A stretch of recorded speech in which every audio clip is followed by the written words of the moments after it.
Hi, I'm Anna Steele, and I'm going to interview Christian Grey. Yeah. That guy sent me first edition books of like some of my favorite authors.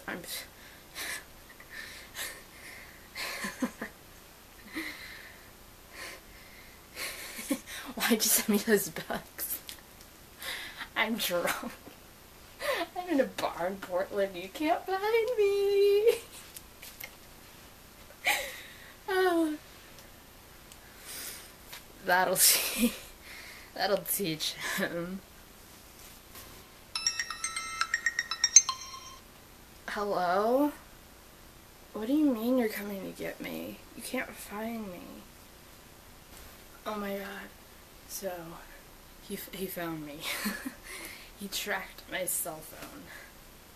Oh my gosh.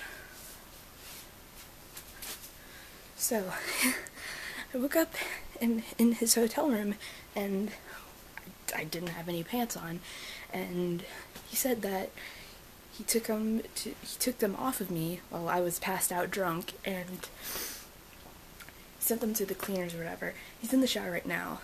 I should run, but I'm not going to. Oh my god.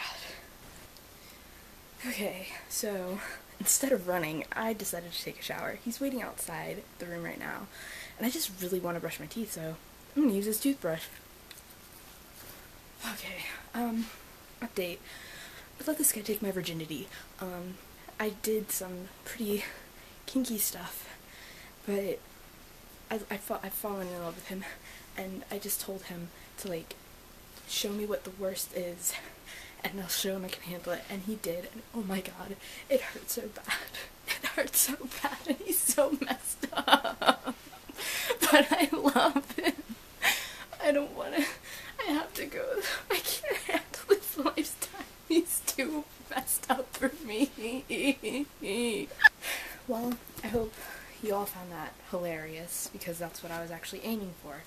Those were, however, the most annoyed I was with that character, Anna. Yeah, this book is awful. I don't recommend anyone reading it, especially if you're impressionable. The thing about 50 Shades of Grey is that it depicts a really unhealthy relationship, and I'm not saying that, and the funny thing is that the BDSM isn't even what is the most damaging and the most messed up thing about this book. I mean, it might have something to do with it, but not a lot, because believe it or not, when you read the book, there's really not a lot of BDSM in it. She's actually kind of lucky that he just let her walk away in the end, but let me tell you, that ending will forever be the most upset that I've ever gotten after reading any book. And I mean, I've read all the Twilight books, and that ending that was really stupid about the battle that never was, they just lined up and the other guys were like, ooh, they got a lot of people, let's walk away. But anyway, and then Harry Potter, but that was actually kind of, that was sweet. Ignore that, Harry Potter's the greatest. This, however, was the worst. She asked him to show her the worst, and he did, and that's what makes him a, quote from the book, fucked up son of a bitch. Well, she's clearly not all right in her head either, because if she was, that first, like, I mean, when he shows up at her job, I mean, that could have just been a coincidence. I mean, yeah, maybe, but then again, he's also rich and could probably find out where she works, so I probably would have had some red flags going up when he showed up at my job.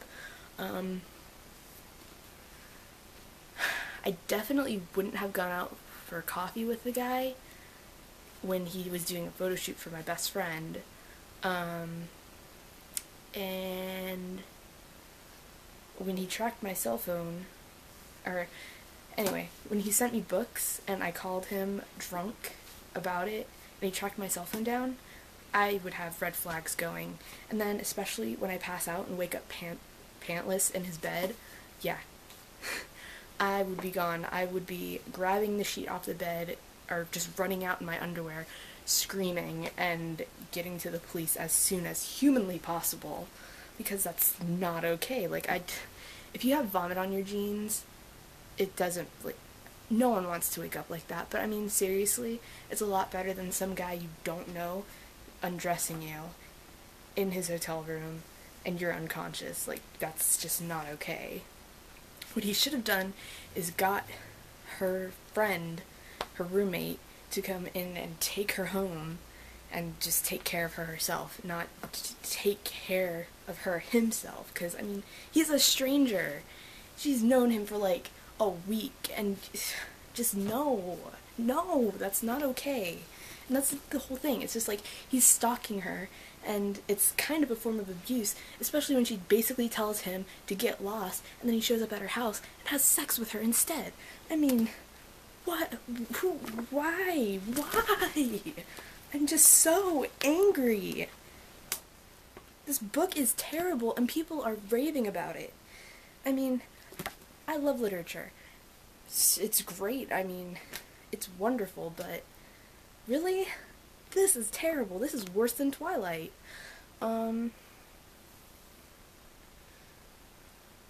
Basically, I'm saying, if you're ever in a situation and it ends up being something like this, run away.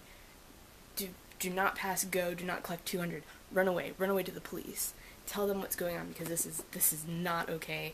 Not okay at all.